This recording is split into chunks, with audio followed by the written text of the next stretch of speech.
have a lot of spirit and energy, considering they've walked all this way to do that. And probably jumped around half the time on the way here. Well, we had that energy when we were their age. Yeah, I don't know. Yeah, maybe. That's very spirited.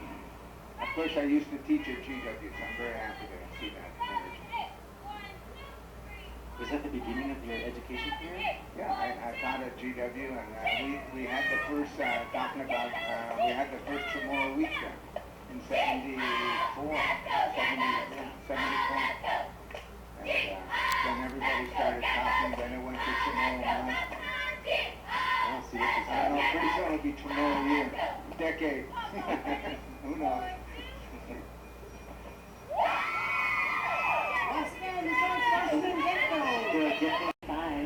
And your membership today is 994. That's great. That's great. But speaking of Arvida Johnson, she was also one of the first ladies to convince the military at the time to have some kind of celebration to commemorate the liberation. Yeah, she was very instrumental in that, and she. To community together with the local community to celebrate.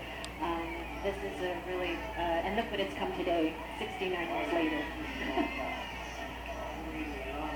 Wow. What a stunning flow. This is beautiful.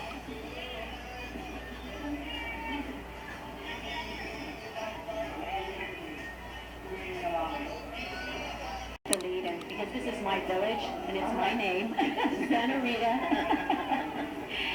Go for it. Yeah, it's a beautiful float. It's a beautiful village.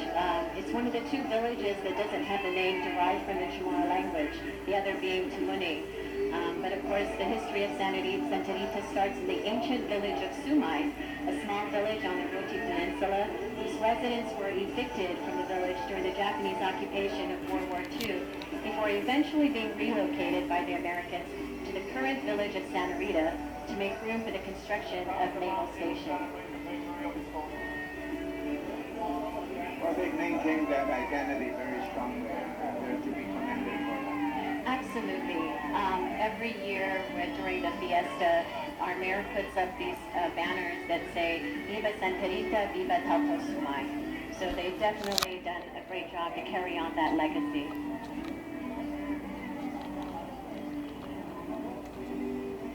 Maybe next year they ought to start something that says, next year we'll celebrate in Sumay. I like that. Next year in Sumay, you know, that's how they created Israel. And the Jewish communities around the world. They always used to say, next year in Jerusalem. So next year in Sumay, but this year, Santa Rita also is hosted the 69th Liberation Queens, Aelani and Lopaton. And Queen Aelani raised $32,221 to take the crown this year. Oh, really? Wow. Mm-hmm. Great. Great for her. Great for the village. Absolutely. She ought to thank her parents and her godparents. I'm sure they have something to do with it. I've heard a lot of stories about that, what it takes to win that title. Yeah, but it takes a lot of spirit.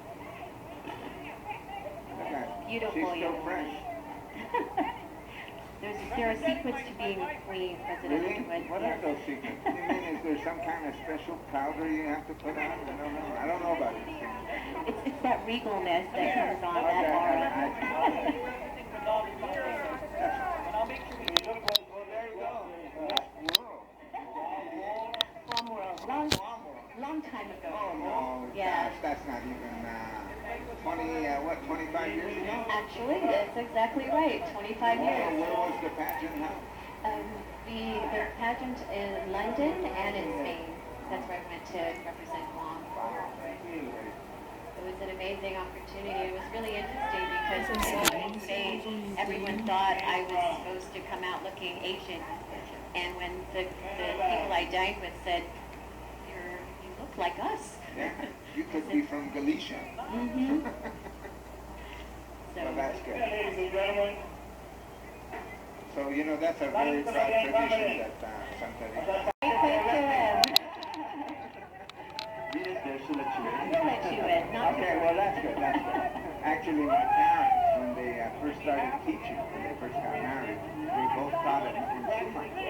first place, So not only do you have a lot of friends, but you're close and again, older monthly people, I competition. found out later, That's Santa close. Rita, we met either as their teachers or So that's a standing invitation that yes, that's right. Old Maxwell Elementary Maxwell School. School, that's Yeah, right. Maxwell School. And they had these class. Awesome parade. None but hosted by our governor, Governor Calvo, Sinamasi. Viva Guam! Thank you, Tina. And we have the village of Inarahan float with a rendition of Father Pali Dueñas. You know, talk about the... Very historically significant.